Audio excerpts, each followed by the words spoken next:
हम भारतीय बचपन से ही हिंदू पौराणिक कथाएं सुनकर बड़े हुए हैं। इनमें वीर योद्धाओं की गाथाएं हैं, शानदार उपदेश और देवताओं और असुरों के बीच लड़ाई का जिक्र मिलता है। साथ ही उन घातक और शक्तिशाली हथियारों का भी जो तमाम युद्धों में इस्तेमाल हुए थे। ऐसे में हमने सोचा क्यों न आज उन शक्तिशाली हथियारों के बारे में आपको बताया जाए जिनका जिक्र अक्सर पौराणिक कथाओं में होता आया है। तो चलिए देखते हैं। 1.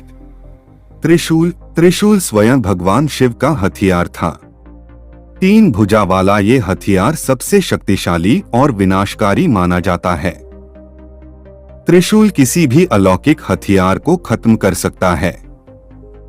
भगवान शिव को छोड़कर कोई भी न तो हथियार को रोक सकता है और न ही नियंत्रित कर सकता है। त्रिशूल की 3 भुजाओं के अलग अलग अर्थ माने जाते हैं। इसे सृजन, विनाश और संचालक के तौर भी देखते हैं। भूत, वर्तमान और भविष्य से भी जोड़ते हैं। साथ ही मानव शरीर में 3 नाड़ियों इड़ा, पिंगला और सुषुम्ना को भी ये दर्शाता है। 2. सुदर्शन चक्र। सुदर्शन चक्र 108 नुकीले किनारों के साथ एक चक्र, डिस्क जैसा हथियार है।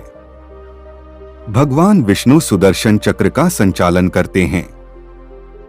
इसे अजवार के नाम से भी जाना जाता है। भगवान विष्णु इस सुदर्शन चक्र को अपने 4 हाथों में से एक में शंख, गदा और पद्म के साथ धारण करते थे। कहते हैं ये भगवान शिव द्वारा विष्णु को उपहार में दिया गया था, जो कि सूर्य की किरणों के अंश और शिव के त्रिशूल से बना था। देवताओं के वास्तुकार विश्वकर्मा द्वारा निर्मित किया गया था। 3. ब्रह्मास्त्र। ब्रह्मास्त्र हिंदू लोक कथाओं में मौजूद घातक हथियारों में से एक है। कहा जाता है कि ब्रह्मास्त्र अत्यधिक एकाग्रता और ध्यान के माध्यम से प्राप्त किया जा सकता है या केवल एक गुरु द्वारा दिया जा सकता है। ये बहुत विनाशकारी हो सकता है और साथ ही ये रक्षा में अन्य अलौकिक हथियारों का मुकाबला कर सकता है। इसका संचालन अलौकिक मंत्रों के साथ किया जाता था।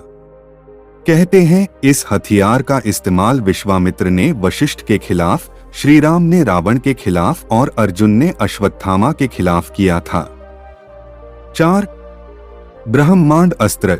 ये भगवान ब्रह्मा द्वारा बनाया गया दूसरा शक्तिशाली हथियार है। ऐसा माना जाता है कि इसमें ब्रह्मा के 4 सिर होते हैं, जो हिंदुओं के 4 पवित्र ग्रंथ वेद के प्रतीक हैं। कहते हैं इस हथियार का इस्तेमाल भारी तबाही लाता है। ये हथियार ब्रह्मास्त्र को निगल भी सकता है और इसे बेअसर कर सकता है। कहा जाता है कि विश्वामित्र के सभी दैवीय हथियारों के हमले के बचाव में ब्रह्मऋषि वशिष्ठ ने इसका इस्तेमाल किया।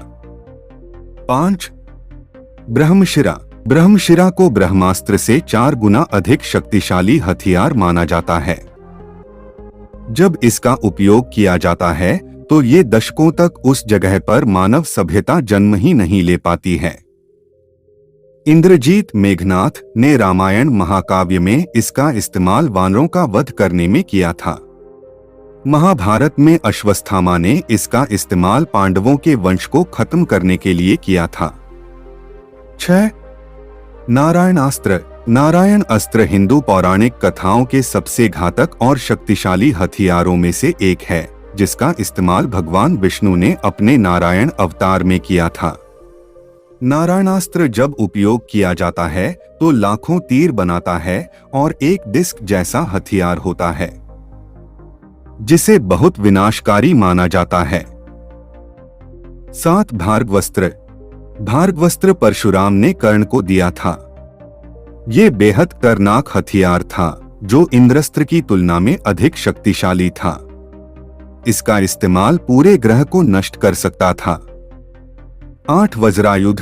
वज्रयुद्ध या वज्र भगवान इंद्र का व्यक्तिगत हथियार है, जिससे बिजली निकलती थी। इसका निर्माण महर्षि दधीची की अस्थियों से किया गया था। इस अस्त्र का उपयोग करके ही देवराज इंद्र ने वृत्रासुर नामक दैत्य का वध किया था। 9. 3 बाण। ये महाभारत के योद्धा और घटोत्कच के पुत्र बर्बरीक ने भगवान शिव से वरदान में प्राप्त किए थे। ये बेहद शक्तिशाली हथियार था। कहते हैं इन बाणों के सहारे बर्बरीक महज 1 मिनट में महाभारत का युद्ध खत्म कर सकते थे, मगर भगवान श्री कृष्ण के चलते ऐसा नहीं हो पाया था। 10. पाशुपतास्त्र। हिंदू पौराणिक कथाओं के अनुसार पाशुपतास्त्र भगवान शिव और भगवान विष्णु के हथियारों के बाद सबसे शक्तिशाली हथियार है। ये सबसे ताकतवर और विनाशकारी हथियार है। महाभारत महाकाव्य में अर्जुन ने इसे भगवान शिव से प्राप्त किया, लेकिन कभी भी उपयोग में नहीं आया।